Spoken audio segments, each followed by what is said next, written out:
From my personal experience, the only way that I have found, the only consistent way I have found to break through these different levels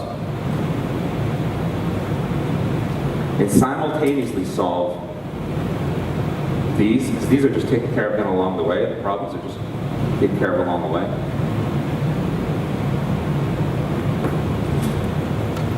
The only way that I've found where I'm consistently able to outperform what I statistically should be able to achieve. And I feel like I can say that with some authority, because it's not like I've just made $10 or $10 million. I mean, we're talking tens of millions of dollars in revenue. I don't have any authority on this topic, but maybe it's because I got hung up on my underwear, like the kid in the picture, and something's wrong with me. I don't know, but I'm going to share with you guys a different way of thinking and acting that will absolutely bring about a different result for you by the end of 2012. Guaranteed. It's mathematical.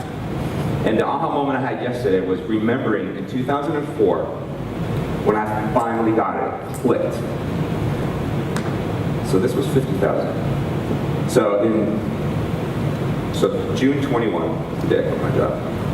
So I was here. And I'd never really broken above this 50,000 line. Between June and December of 2004, using this concept, I went from, on a yearly basis, it would have been 500, because I made $250,000 in the last 6 months of 2004. So 500,000. So it went like that. And I thought I got lucky. I'm like, I didn't believe it myself. I'm like, I guess that's what it feels like to get lucky. And then I was afraid that I would lose it because I didn't feel like I really earned it. It just seemed too easy. I was working a heck of a lot harder for everything I had, fighting tooth and nail down here for years. How the heck all of a sudden could I increase my income by a factor of 5 and just, something's wrong. That was even before I understood leverage.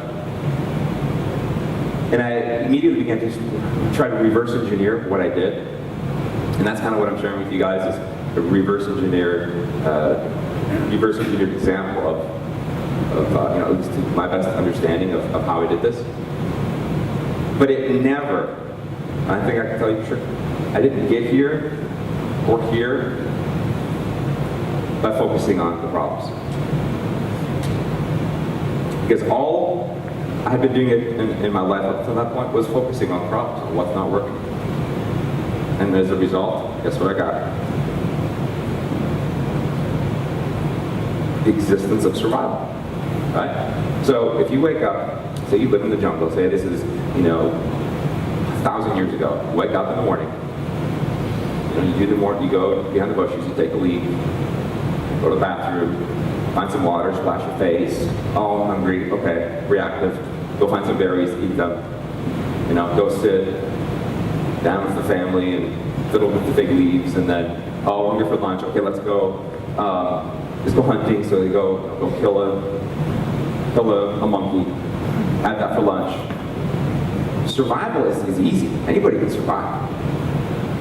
When you just reacted, to the challenges and then thinking, okay, well, I need to make this much money because that's got to cover my bills. I want to have this, I want to have a nicer car, so maybe I'll work a little bit harder, but we stay in that zone. And this zone, we'll never outperform our self-image is what it boils down to. So in 2004, I made the decision that I was worth, and the minimum that I was going to settle for is $30,000 a month. And I convinced myself that I was worth that. And the way I convinced myself that I was worth that was by understanding how I could actually make that. And I only believe things that I can figure out. I have a very difficult time having faith in something that I can't prove. Just my nature. I don't seem like a skeptical person, but I have to understand how it works. When I was a little kid, I would tear apart my toys just to see how it worked. And I was more interested in how it worked than actually playing with it. Legos, the same thing. I grew up playing with Legos, and I would just constantly be trying to reverse engineer it. I would build it according to plans, and then I would tear it apart and see if I could build it better. It's all just about understanding how things work. And in 2004, I read a book, The Science of Getting Rich by Wallace D. Wattles. You guys hear me talk about this book all of the time. And what Wallace D. Wattles says in that book is that if you think and act in a certain way, and he cites all of the different,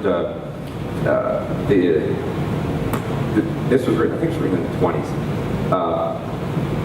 It's like, it's a mathematical equation. You can actually calculate the results that you get, the value of your income and your lifestyle is absolutely, actually calculate that. You can actually calculate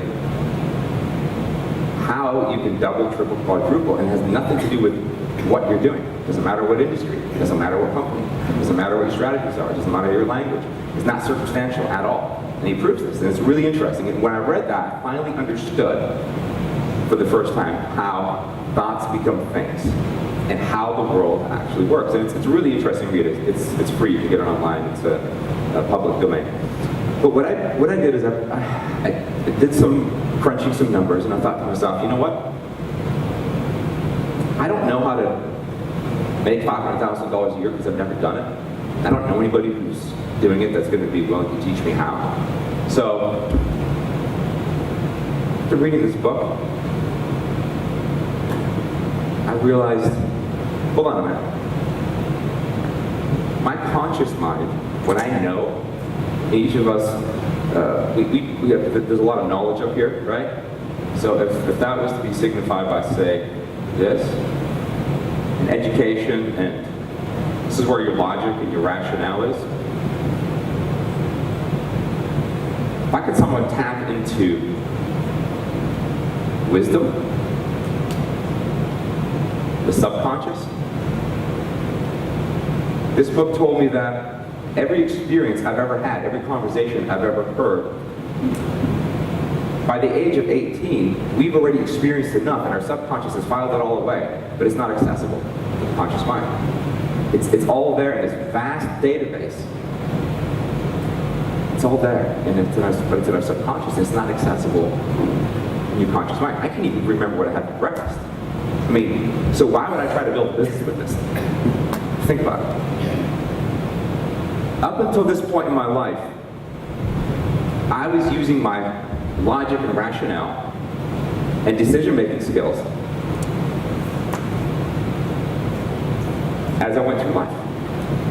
I make the decision to get up on time, good, it means I'm not going to lose my job.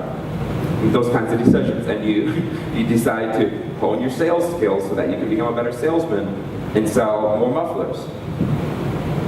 But logic and rationale was not going to get me to this next level. So I had to figure out how I'm going to tap into this vast database of wisdom.